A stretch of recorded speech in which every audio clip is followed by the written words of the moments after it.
पुस्तकालय का रहस्य। गांव में एक पुराना पुस्तकालय था जिसके बारे में कहा जाता था कि वहां रात के समय अजीब घटनाएं होती हैं।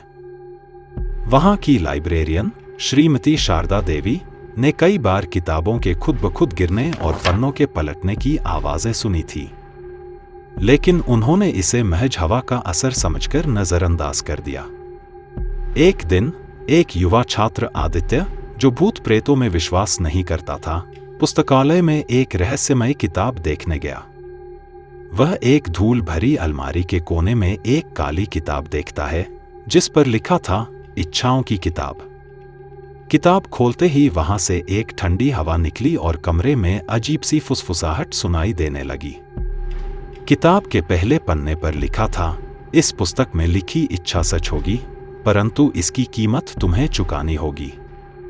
आदित्य ने इसे मजाक समझकर एक इच्छा मांगी, काश मैं पूरे गांव का सबसे अमीर इंसान बन जाऊं। अचानक पुस्तकालय की सारी लाइटें बंद हो गईं। जब लाइट वापस आई, आदित्य के हाथों में एक सोने का सिक्का था। वह खुश हुआ और घर लौट गया। अगले दिन उसके परिवार को जमीन में एक बड़ा खजाना मिला और वे रातों रात अमीर बन गए।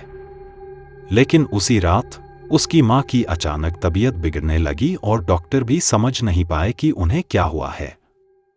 आदित्य को याद आया, इच्छा की कीमत चुकानी होगी। डर के मारे वह फिर से पुस्तकालय गया और किताब को पलटा।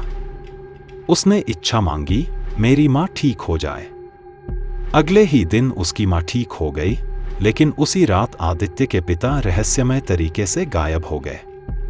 अब आदित्य समझ गया था कि यह किताब श्रापित है। उसने किताब को वापस उसी अलमारी में रख दिया। लेकिन जब वह मुड़ा तो उसे एक परछाई दिखाई दी, श्रीमती शारदा देवी।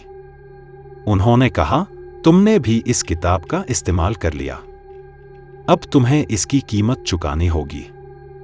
आदित्य चीखते हुए भागा, लेकिन पुस्तकालय का दरवाजा बंद हो चुका था। अगले दिन लोग जब लाइब्रेरी पहुंचे तो आदित्य वहां नहीं था। बस वही काली किताब खुली हुई रखी थी और उस पर एक नया नाम लिखा था, आदित्य शर्मा। सीख, लालच और रहस्यमय शक्तियों से बचना चाहिए, क्योंकि उनकी कीमत बहुत भयानक हो सकती है।